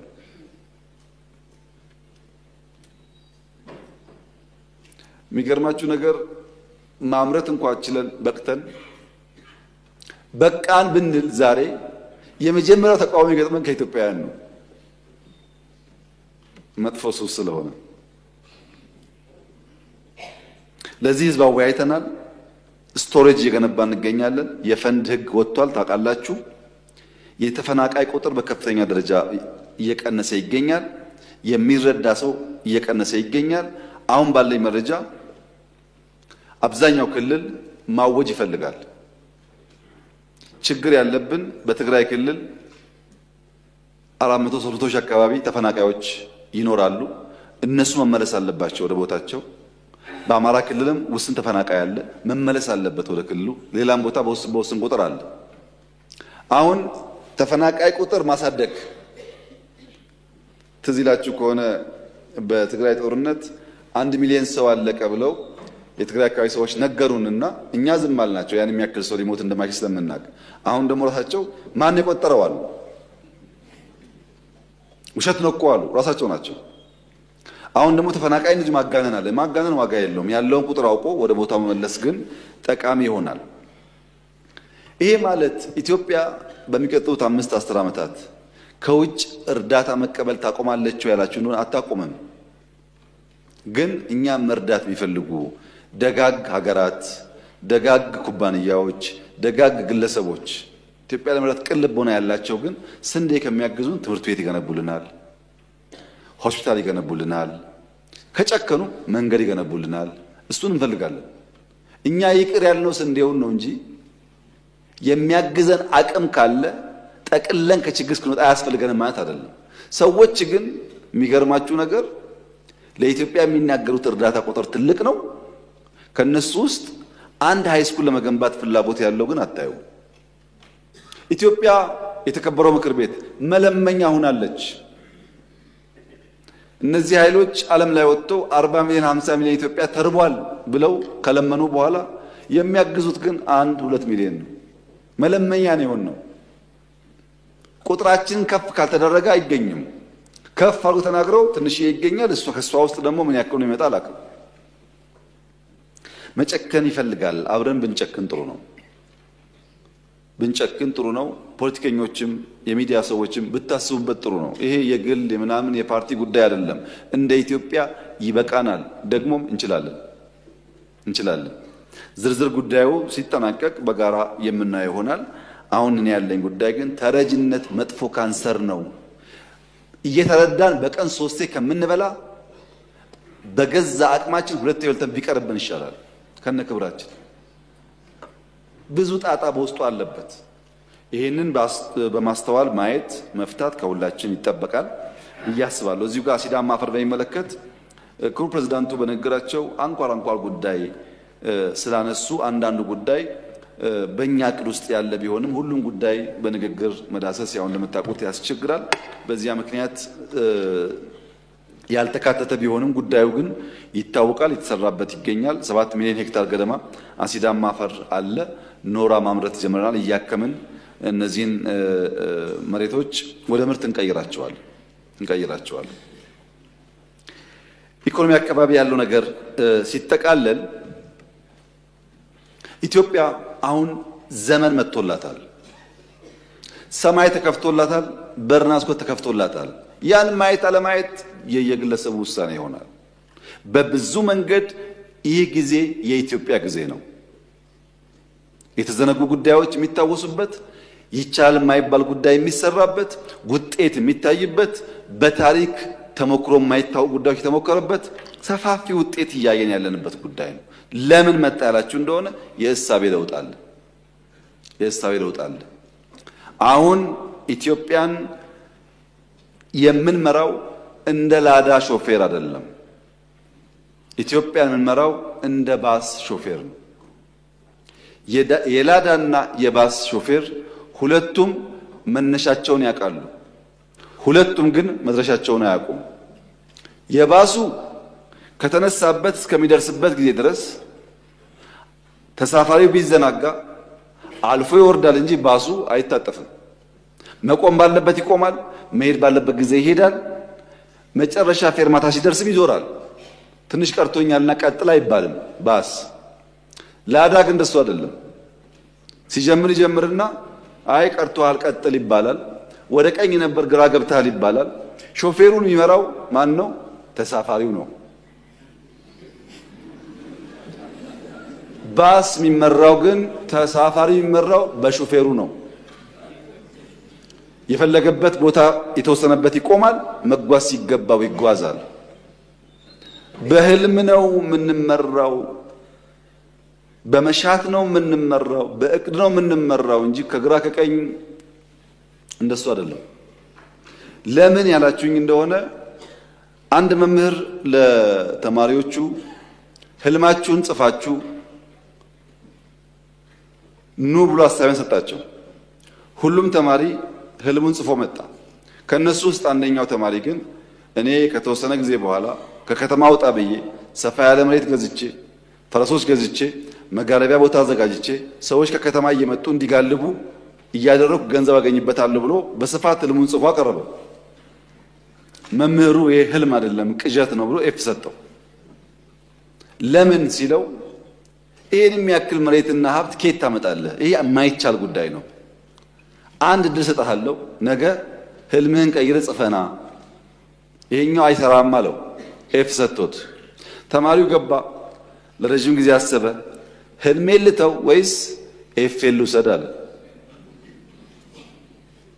አይ ህልሜን ከምተው ኤፍ ልውሰድ ብሎ ጨክኖ ልጁ ቀርቶ ከዛ ትምህርት ቤት ከሰራ በኋላ ከተወሰነ ዓመት በኋላ መምህሩ ተማሪዎቹን የፈረስ ግልቢያ ለማሳየት ከከተማ ወጣ ብሎ አንድ ስፍራ ሲሄድ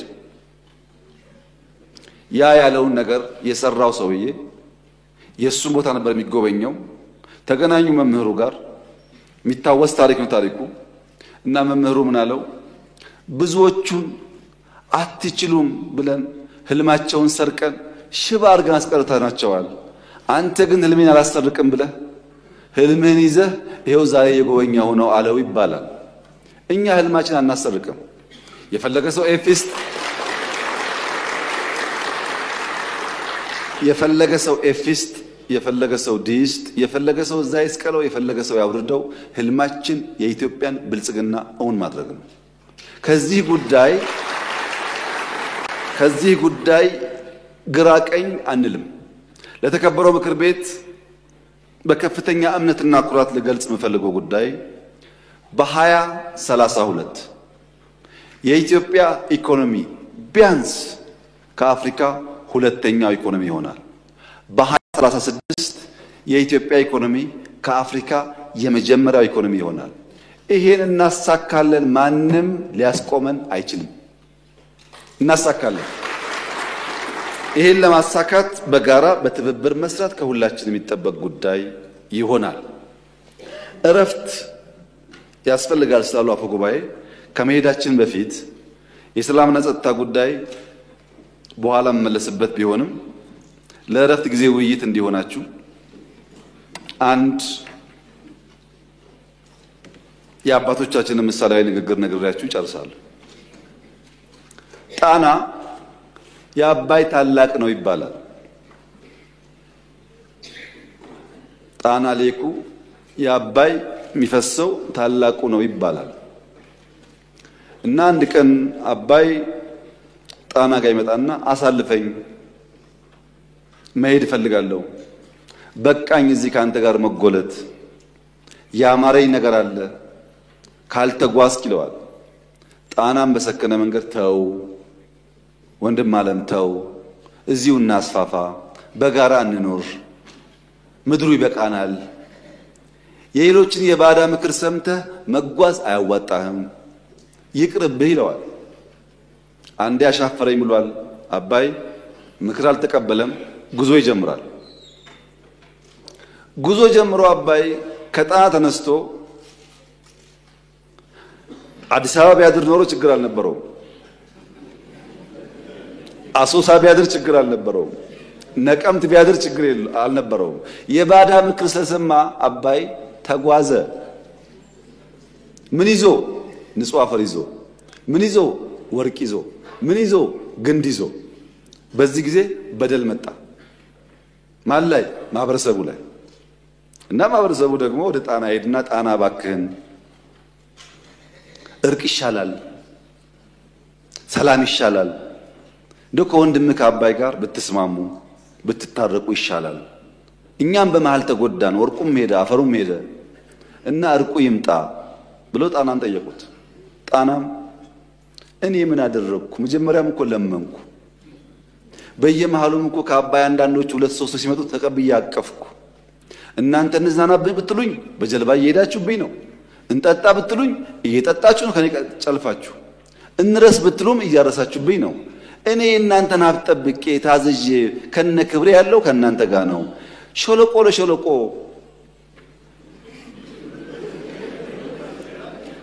እየተሽከረከረ ሀብታችሁን የሚወስደውን ተመለስ በሉት እንጂ እኔ ባለሁበት ከነ ክብሬ ያለሁትን የጠየቃችሁትን የመለስኩ ያለሁትን ምን ትሉኛላችሁ አላቸው ይባላል።